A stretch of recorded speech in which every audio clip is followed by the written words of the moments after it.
നമസ്കാരം. കാബൂളിലെ സിഖ് ഗുരുദ്വാര ആക്രമിച്ച 4 ഭീകരരിൽ ഒരാൾ മലയാളി എന്നുള്ള വെളിപ്പെടുത്തലാണ് ഇപ്പോൾ പുറത്തു വന്നിരിക്കുന്നത്. ആക്രമണം നടത്തിയ ആളുടെ ചിത്രം ഭീകര സംഘടനയായ ഇസ്ലാമിക് സ്റ്റേറ്റ് പുറത്തുവിട്ടതോടുകൂടിയാണ് ഇത് സംബന്ധിച്ച സൂചനകൾ ലഭിച്ചത്.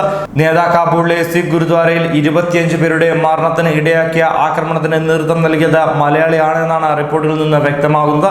കാസർഗോഡ് തൃക്കരിപ്പൂർ സ്വദേശി മുഹസിനാണ് ചാവേർ സംഘത്തെ നയിച്ചതെന്നാണ് അന്വേഷണ സംഘത്തിന് വിവരം ലഭിച്ചത്. ചാവേർ ആക്രമണത്തിൽ മുഹസിൻ കൊല്ലപ്പെട്ടു എന്ന് തന്നെയാണ് വിവരങ്ങളിൽ നിന്ന് വ്യക്തമാവുക. കാസർഗോഡ് സ്വദേശിയായ 30-കാരനാണ് ഈ ഭീകരിൽ ഉൾപ്പെടുന്ന ആളെന്നാണ് പുറത്തുവരുന്ന വിവരങ്ങളിൽ നിന്ന് വ്യക്തമാവുക. വർഷങ്ങൾക്ക് മുമ്പ് 14 പേർക്കൊപ്പം ഭീകര സംഘടനയിൽ ചേരുവാൻ കേരളത്തിൽ നിന്ന് പോയവരിൽ ഒരാളാണ് 27 പേർ കൊല്ലപ്പെട്ട ഗുരുദ്വാര ആക്രമണത്തിൽ നേരിട്ട് പങ്കാളിയായത്. അബു ഖാലിഫ് അൽ ഹിന്ദി എന്ന് പേരുള്ള ആളുടെ ചിത്രമാണ് ഗുരുദ്വാര ആക്രമിച്ച ഭീകരിൽ ഒരാളെന്ന് അവകാശപ്പെട്ട IS ഭീകര സംഘടന പുറത്തുവിട്ടത്. എന്നാൽ ഇയാൾ കാസർഗോഡ് സ്വദേശി മുഹമ്മദ് സാജിദാണെന്ന് ഉന്നത വൃത്തങ്ങളെ ഉദ്ധരിച്ച വാർത്താ ഏജൻസി റിപ്പോർട്ട് ചെയ്യുകയും ചെയ്തു.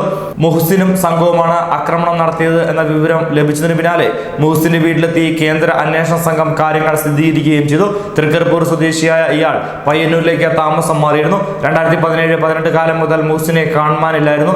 IS ആശയങ്ങളിൽ ആകർഷണനായ ഇയാൾ ദുബായിൽ നിന്ന് കാബൂളിൽ എത്തിയതായാണ് കേന്ദ്ര ഏജൻസികൾ നൽകുന്ന സൂചന.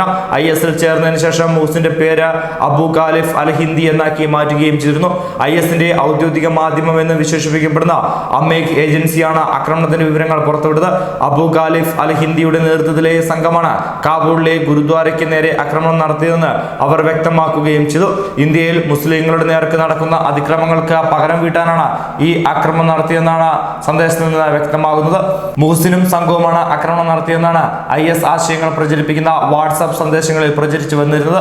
കേരളത്തിൽ ഉൾപ്പെടെ IS അനുകൂല നിലപാടുള്ളവരുടെ ഫേസ്ബുക്കിലും മുഹസിൻ ചാവേർ ആക്രമണത്തിൽ കൊല്ലപ്പെട്ട കാര്യം പറയുന്നുമുണ്ട്. കഴിഞ്ഞ ബുധനാഴ്ചയാണ് കാബൂളിലെ സിഖ് ഗുരുദ്വാര ചാവേർ ആക്രമണം ഉണ്ടായത്. ഇതിൽ 25 പേരോളം കൊല്ലപ്പെട്ടിരുന്നു. തുടർന്ന് ഇന്നലെ ആക്രമണത്തിന്റെ ഉത്തരവാദിത്തം IS ഏറ്റെടുക്കുകയും ചെയ്തിരുന്നു. നഗരത്തിലെ ഷോർ ബസാർ മേഖലയിൽ സിഖ് ഗുരുദ്വാരയിൽ IS ഭീകരർ നടത്തിയ ചാവേർ ആക്രമണത്തിൽ ഒരു കുഞ്ഞുൾപ്പെടെ 25 പേരാണ് കൊല്ലപ്പെട്ടത്. 8 പേർക്ക് അന്ന് കാര്യമായി പരിക്കേൽക്കുകയും ചെയ്തു. ഗുരുദ്വാരയിലെ ധർമ്മശാലയിൽ പ്രാർത്ഥന നടത്തുമ്പോൾ രാവിലെ 7:45 തോക്കുധാരികളായ 4 ചാവേറുകൾ ആക്രമണം നടത്തിയത്. 200ഓളം പേരെ ബന്ദികളാക്കിയ അക്രമികളെ 6 മണിക്കൂർ നീണ്ട ഏറ്റുമുട്ടലിന് ശേഷമാണ് അഫ്ഗാൻ സേന വധിച്ചത്. ആക്രമണത്തിന്റെ ഉത്തരവാദിത്തം IS ഏറ്റെടുക്കുകയും ചെയ്തു. ന്യൂസ് ഡെസ്ക് പ്രവാസി മലയാളി.